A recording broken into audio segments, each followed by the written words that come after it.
What if I told you Hagrid, the lovable bumbling giant we all grew up trusting, might have been hiding something all along? I'm not talking about a few secrets in his hut. I'm talking about something deeper, darker, and far more dangerous than anyone at Hogwarts ever realized. Because the more you look into Hagrid's story, the more things stop adding up. Why did Dumbledore trust him with everything, but never make him a full professor? Why was he always nearby during the most critical moments in Harry's life? And how did someone expelled from Hogwarts suddenly gain access to the most secure parts of the wizarding world without a single person questioning it? Some believe he was a spy, others say he's not fully human, and a few think he knows secrets about Hogwarts itself that even Dumbledore never spoke aloud. These aren't wild fanfics, these are real theories. Backed by eerie patterns, overlooked quotes, and subtle clues J.K. Rowling may have intentionally buried. And by the time we hit theory number 5, you'll start asking questions you never thought to ask before.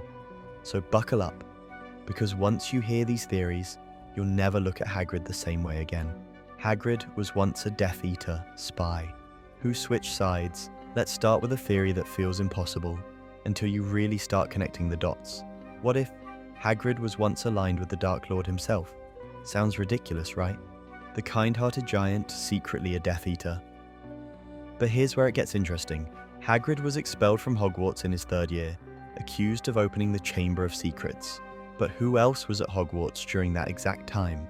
Tom Riddle, the boy who would become Voldemort. Now think about this. Tom framed Hagrid, or so we've been told, and Dumbledore defended him. But what if that expulsion wasn't just a setup, but a recruitment? Hagrid, abandoned by the system, cast out, shamed, and incredibly powerful despite being underage. The perfect target for Voldemort to manipulate. And yet, years later, we find Hagrid working directly under Dumbledore, trusted with everything from retrieving Harry from the rubble to guarding the Sorcerer's Stone. So what happened in between? Some theorists believe Hagrid did join the dark side, briefly, but something, or someone, pulled him back. Maybe Dumbledore offered him a second chance. Maybe Hagrid saw something that changed him forever. And the reason Dumbledore kept him so close afterward? Not just loyalty, it was control, a way to make sure this former insider never flipped back again. It's a wild theory, but the timeline, the behavior, and the secrecy all raise one question. Was Hagrid ever fully on the right side? We all know Hagrid is half giant, but what if that's not the whole story? What if the reason Hagrid is so unnaturally strong, so resistant to spells, and so drawn to dangerous, borderline illegal magical creatures is because there's something even darker in his bloodline?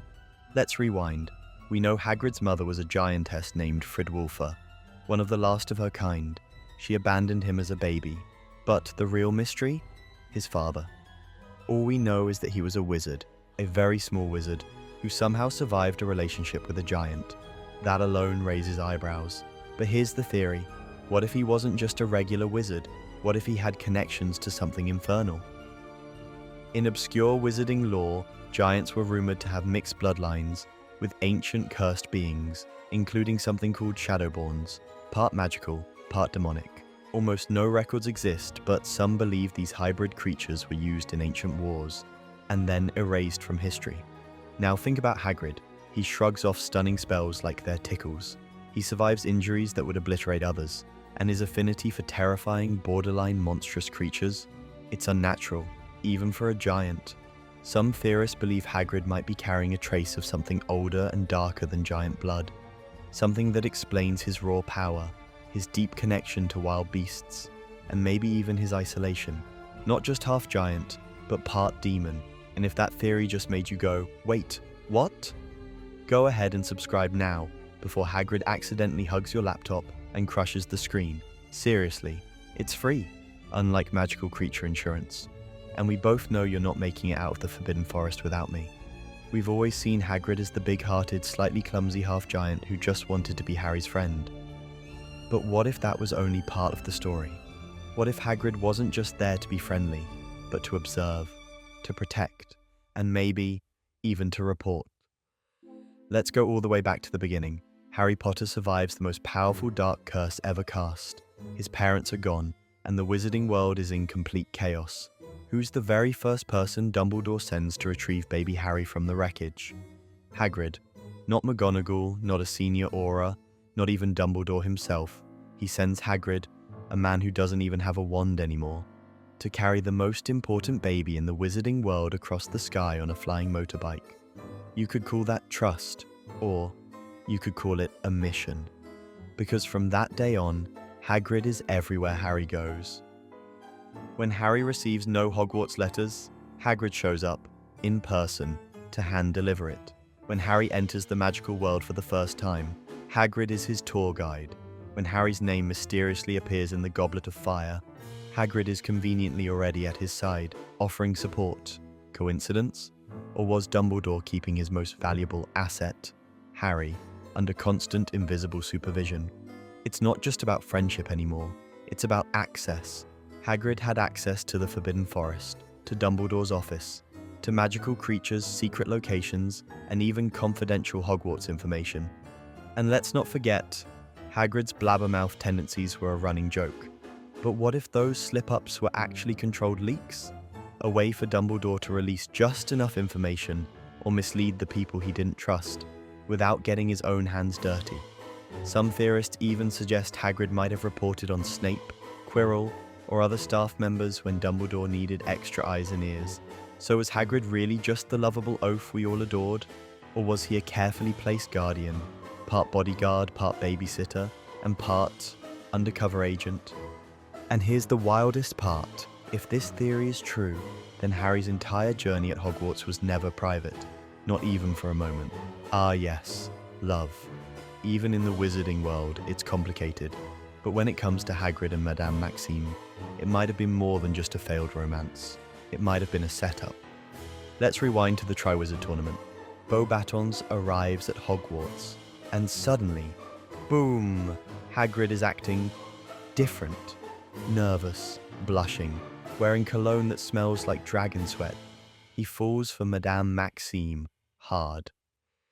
But here's where it gets suspicious. Madame Maxime keeps her distance. She insists she's not a half-giant, which we all know is a straight-up lie. She flirts, yes, but only when it's convenient. And right when the tournament starts getting political, suddenly she's hanging out with Hagrid a lot. As in, information-sharing levels of hanging out. Now remember, Hagrid had access to sensitive Hogwarts secrets. The dragons, the maze, the tournament infrastructure. Stuff that Beauxbatons definitely wasn't supposed to know. Some theorists believe Maxime wasn't really into Hagrid at all. They think she was using him, charming him, gaining his trust, getting him to spill details under the guise of romance. And when the tournament ends, she ghosts him. Poof, gone like a puffskein in a niffler den. Afterward, Hagrid is off, more withdrawn, less open, even more obsessed with dangerous creatures, like he's channeling heartbreak into blast-ended Scroots. Some say it wasn't just a breakup, it was betrayal, and it left Hagrid emotionally vulnerable, which made him easier to manipulate later on, by Dumbledore, the Ministry, or anyone. So, was Hagrid truly in love? Or just another pawn in a game, bigger than he ever realized? If you've ever had your heart broken by someone taller than you, go ahead and subscribe. Hagrid needs the emotional support. We all think of Hogwarts as a school, a castle full of spells, secrets, and chocolate frogs. But what if it's more than that? What if Hogwarts is built on something older, darker, and far more dangerous, and Hagrid is one of the only people alive who knows the truth? Let's break it down. Hagrid isn't just the gamekeeper. He's not just the care of magical creatures professor. He's the one who knows the forest, the ground, the invisible borders of Hogwarts that no one else dares cross. He knows which creatures avoid certain areas. He knows which trees are older than magic itself. And more than once, he hints that the Forbidden Forest is hiding things that even Dumbledore won't touch. Now here's where it gets creepy. Some theorists believe Hogwarts wasn't just built on a magical site, but on top of an ancient stronghold, a remnant from the first age of magic. A place where dark rituals happened long before the four founders ever arrived. And guess who inherited the job of guarding its borders? Hagrid, not a professor, not an Auror, a half-giant with no formal education, but an unshakable loyalty to the school. Think about it. Hagrid knows the hidden caves. He knows where Aragog came from. He speaks to centaurs who refuse to talk to anyone else. He even survived a blast from Grawp, a full-size giant, and walked away like it was nothing. That's not luck, that's deep, ancient knowledge. Knowledge passed down by the forest, by the land, maybe even by the castle itself. And if that's true, then Hagrid isn't just Hogwarts' protector. He's its last line of defense against something buried so deep, so powerful and so forbidden that not even the Order of the Phoenix knows it exists. So the next time you see Hagrid walking the edge of the forest at night, maybe he's not looking for creatures. Maybe he's making sure something doesn't wake up. So let's get this straight. Hagrid might have been a former Death Eater, carrying demonic blood, sent to secretly monitor Harry, emotionally wrecked by a fake romance, and quietly guarding an ancient power buried beneath Hogwarts? Yeah. Suddenly, the gentle half-giant narrative doesn't sound so simple anymore. Maybe Hagrid wasn't just part of the story. Maybe he was one of the biggest secrets in the entire wizarding world. And if these are the theories we know about, what else is still hidden in the shadows of the Forbidden Forest? If your brain is officially broken, welcome to the club. Hit that subscribe button before Hagrid finds out we just exposed his whole origin story. And check out the next video, where we break down the 7 spells Snape invented and the one that was never meant to be cast. Trust me, it gets darker from here.